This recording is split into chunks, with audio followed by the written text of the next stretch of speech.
Hey everybody, Chester Elton at top of the stack, my little book club. It's been a minute, and I've been reading lots of fun books, and I want to share a couple of them specifically with you today. But if you're like me, you've got a stack of books next to your bed, right? That you want to read or that you intend to read, and so I'm hoping that a couple of suggestions might take some of those books and put them to the top of the stack and that you get to reading them soon. I'm a huge fan of feeding your brain, be curious, be reading.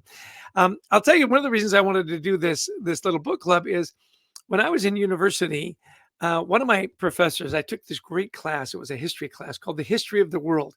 You can't pass up a class that's going to do the whole history of the world for you, right, in one semester. And the recommendation he gave me is always have a book on your near your bed that has nothing to do with your classes that you read just because it's interesting. And one of the first books I read was The First Casualty by Philip Knightley, and it was the history of war correspondence. And it was such a great experience that I've always had like that one book next to me that has nothing to do with what I do, just really interesting. Well, let's get into the books I want to talk to you about today. I know that if you are an avid reader and curious, you've probably read Adam Grant, an Adam Grant book somewhere, right? This is one I just finished on Audible, Think Again by Adam Grant. I enjoyed it in Audible so much, I went and bought the physical book so that I could mark it up and have it with me in my office. He talks about so many great concepts, and the ones that really resonated with me, I wanted to share with you. Right in part one, which is individual rethinking, he talks about the joy of being wrong, the thrill of not believing everything you think. Now, it was particularly poignant for me because as I'm reading this, he said, you got to think like a scientist.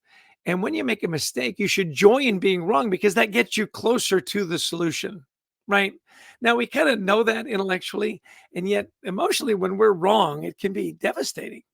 Well, at the Culture Works, we'd produce this really cool online training course, and we'd send it out to people to test, and we were getting pretty positive feedback, and then we got feedback that really was, what's the word I'm looking for? Devastating. Yeah, that's the word.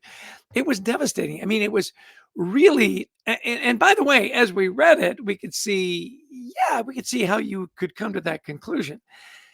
Well, nobody likes getting that kind of, really pointed and personal feedback. And there was some feedback in there that was actually very personal about me specifically. And when I first read it, I go, "Oh my gosh!" I was horrified. Like, should we ever publish this training? And then I reflected back on this chapter specifically, the joy of being wrong, that you should embrace your mistakes because it gets you closer to being better. So I shared that with our team, and I said, "Well, let's think about this for a minute, and let's think like a scientist." There's some validity in a lot of what's being said to us. If we tweaked it here and here and here, would it make our training not only better as far as content, make it a better experience? And we all came to the conclusion that the answer was yes. We actually invited our critic to a Zoom call and walk us through it and what our thinking was and so on. And now, we've got a much better roadmap. So I really appreciated this, the joy of being wrong. And then the next chapter, chapter 4, is The Good Fight Club. Great title, by the way. Adam Grant is so creative, and he makes it so safe to talk about certain things. The psychology of constructive conflict. He said, you've got to get people around you that are your test group, that are your conflict feedback people, that you can go to and say, "Hey, I've got this idea. Talk to me about it. Tear it apart. Give me your input." And it was so refreshing to say, yeah, because often we'll go and say, "I'm going to go to my support group.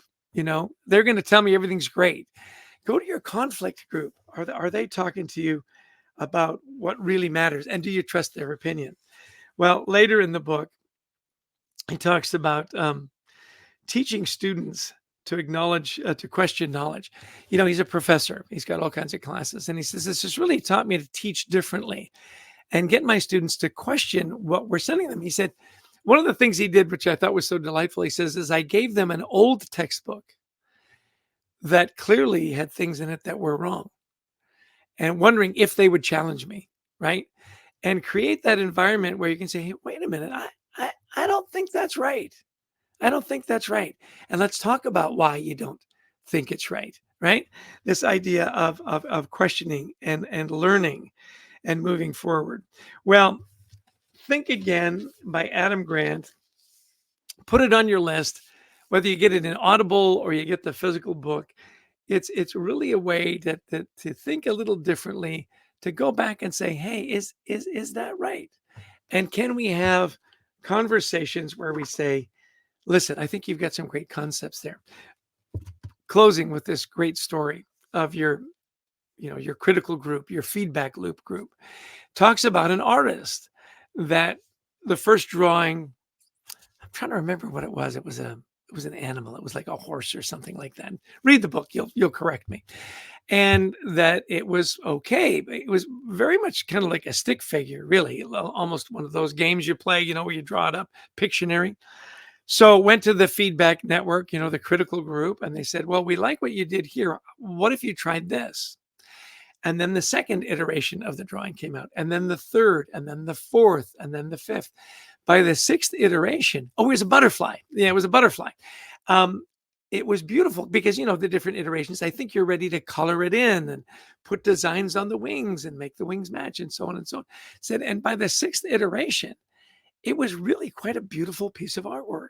He said, what makes this story really great is the artist is 6 years old.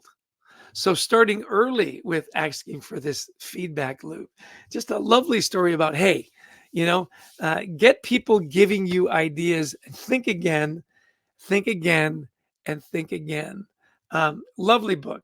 The power. I love the subtitle, "The Power of Knowing What You Don't Know." It was a New York Times bestseller. This was written in 2021, by the way. He's got a new book that's coming out that I've just downloaded, Hidden Potential.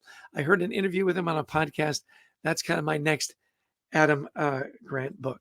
So again, Think Again, Adam Grant. Put it on your list. Hopefully top of the stack.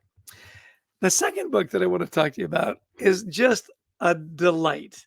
It's written by a friend of mine, Donna Rapaccioli. She's got her PhD. She is the chair emeritus of the business school at Fordham, the Gabelli School of Business.